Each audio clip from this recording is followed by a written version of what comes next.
राधे राधे भक्तजनों, आइए जानते हैं मकर संक्रांति का त्योहार इस बार कब है।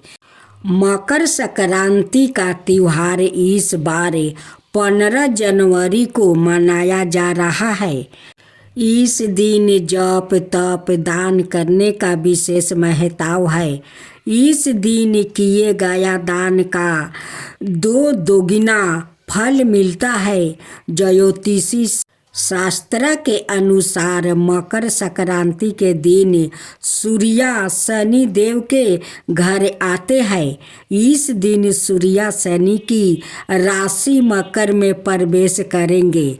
आपको बता दें कि पहले शनि देव की राशि कुंभ थी, लेकिन जब सूर्य देव शनि देव से प्रसन्न हुए तो उन्होंने उन्हें एक और राशि यानी मकर राशि प्रदान कर दी। मकर संक्रांति के दिन सूर्य देव और शनि की कथा पढ़ने से आप शनि दोष से काफ़ी हद तक राहत पा सकते हैं। तो आइए जानते हैं मकर संक्रांति की कथा। पौराणिक कथाओं के अनुसार सूर्य देव और शनि देव में अच्छे संबंध नहीं थे। दरअसल इसका कारण था सूर्य देव का शनि की माता छाया के प्रति उनका व्यवहार। दरअसल शनि देव का रंग काला होने के कारण सूर्य देव ने उन्हें जन्म के दौरान कहा था कि ऐसा पुत्र मेरा नहीं हो सकता। इसके बाद से सूर्य देव ने शनि देव और उनकी माता छाया को अलग कर दिया था। जिस घर में वो रहते थे उसका नाम कुंभ था। सूर्य देव को मिला श्राप। सूर्य देव के ऐसे व्यवहार से क्रोधित होकर छाया ने उन्हें श्राप दे दिया था। माता छाया ने सूर्य देव को कुष्ठ रोग का श्राप दिया था, जिससे क्रोधित होकर सूर्य देव ने छाया और शनि देव का घर जलाकर राख कर दिया था। सूर्य देव के पुत्र यम ने सूर्य देव को उस श्राप से मुक्ति किया था। साथ ही उनके सामने मांग रखी थी कि वो उनकी माता यानी छाया के साथ अपने व्यवहार में बदलाव लाए। इसके बाद सूर्य देव छाया और शनि देव से मिलने के लिए उनके घर पहुँचे थे। जब सूर्य देव वहाँ पहुँचे तो उन्होंने देखा कि वहाँ कुछ भी नहीं था। सब कुछ जल कर बर्बाद हो गया था। इसके बाद शनि देव ने काले तिल से अपने पिता का स्वागत किया था। शनि देव के ऐसे व्यवहार से प्रसन्न होकर सूर्य देव ने उस दिन उन्हें नया घर दिया, जिसका नाम था मकर। इसके बाद से ही शनि देव 2 राशियों कुंभ और मकर के स्वामी हो गया। शनि देव के इस व्यवहार से प्रसन्न होकर सूर्य देव ने उन्हें यह भी कहा कि जब भी वो मकर संक्रांति के मौके पर उनके घर आएंगे तो उनका घर धन धन से भर जाएगा। उनके पास किसी भी वस्तु की कमी नहीं रहेगी।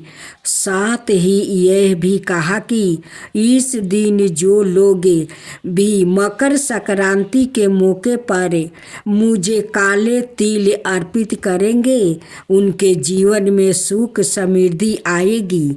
इसलिए मकर संक्रांति के मौके पर सूर्य देव की पूजा में काले तिल का इस्तेमाल करने से व्याकित के घर में धन धनाय की कोई कमी नहीं रहती है। शनि 17 जनवरी को राशि परिवर्तन करते हुए मकर से कुंभ राशि में प्रवेश करने जा रहे हैं।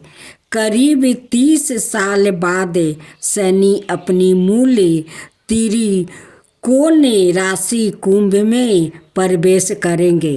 शनि के कुंभ राशि में गोचर से 5 राशियों पर शनि का प्रतिकूल प्रभाव शुरू हो जाएगा।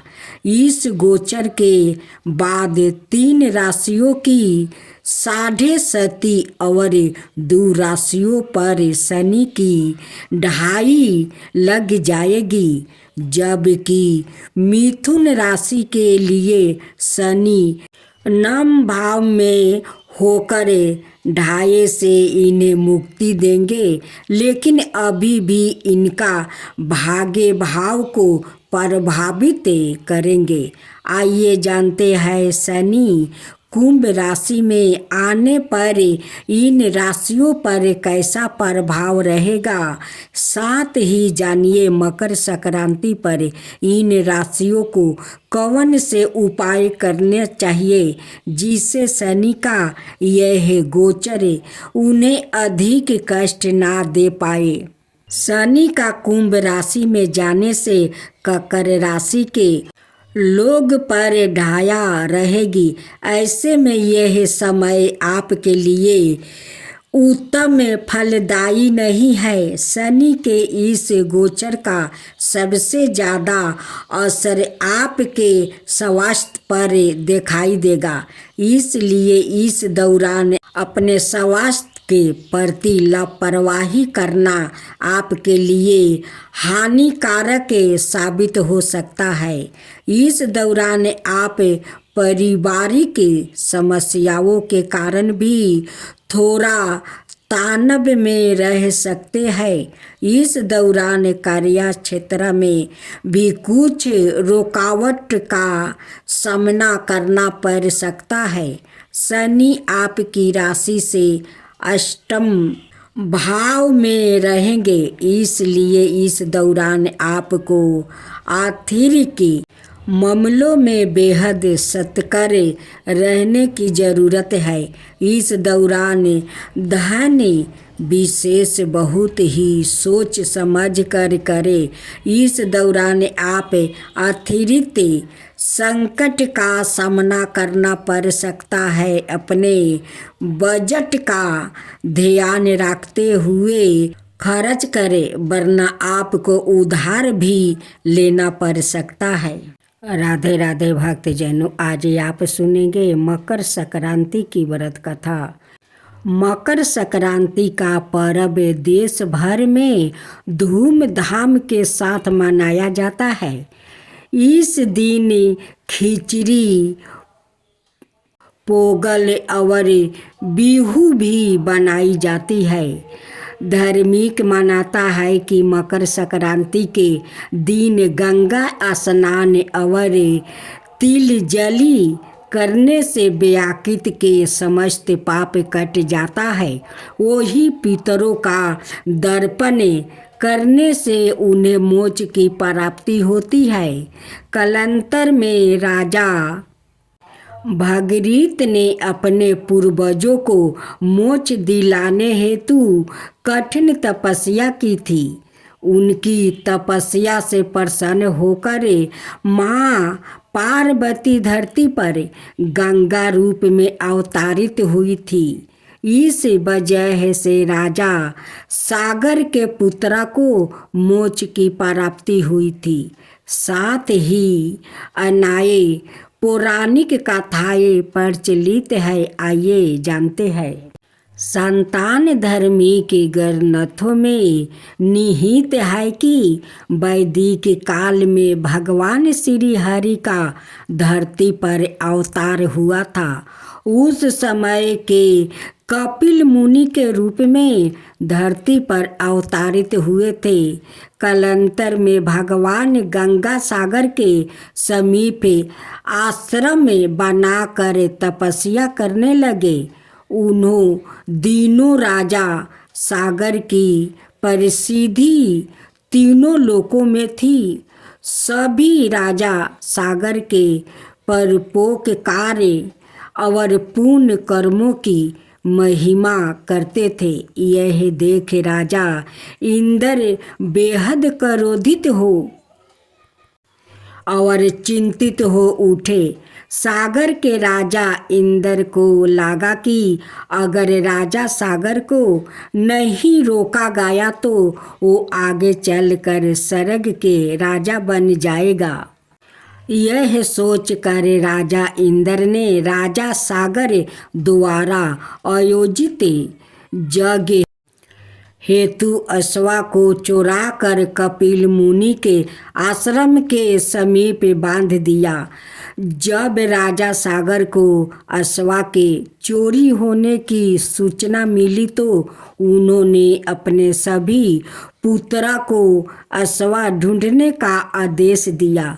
जब कपिल मुनि के आश्रम के बाहर अश्वा बांधा देखा तो राजा सागर के पुत्र ने कपिल मुनि पर अश्वा चुराने का आरोप लगाया। यह सुन कपिल मुनि क्रोधित हो उठे और उन्होंने तत्काल राजा सागर के सभी पुत्रों को भस्म कर पाताल भेज दिया। जब राजा सागर को यह बात पता चला तो वो कपिल मुनि के चरणों में गिर पड़े और उनके पुत्रों को क्षमा करने की याचना की। हालांकि श्राप वापस नहीं लिया जाता है। अत कपिल मुनि ने उन्हें पुत्रों को मोक्ष हेतु गंगा को धरती पर लाने की सलाह दी। तब राजा भगीरथ ने माता पार्वती की कठिन तपस्या की। इससे प्रसन्न होकर माता पार्वती गंगा रूप धारण कर धरती पर मकर संक्रांति के दिन अवतरित हुई। जब राजा सागर के मृत्यु पुत्र को गंगा का स्पर्श हुआ तो उन्हें मोक्ष की प्राप्ति हुई। चिरकाल में मधु और कटभ नाम का दो दैत्य थे जो असुरी परावृत्ति के थे। इनके अत्याचार और दुस्साहस से तीनों लोकों में हाहाकार मच गया। इसके बाद भगवान विष्णु जी ने दोनों को वध कर दोनों के धड़ को दो विपरीत देश में फेंक दिया।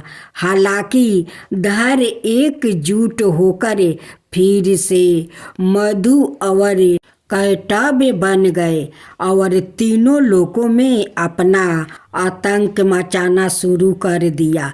इसके बाद भगवान विष्णु जी ने आदि शक्ति का आह्वान किया और माँ दुर्गा ने दोनों का वध किया।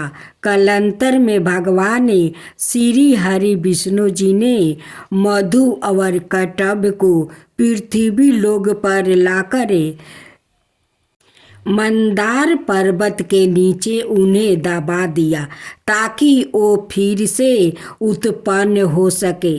तब मधु और कैटभ ने मकर संक्रांति के दिन उनसे दर्शन देने का वरदान मांगा।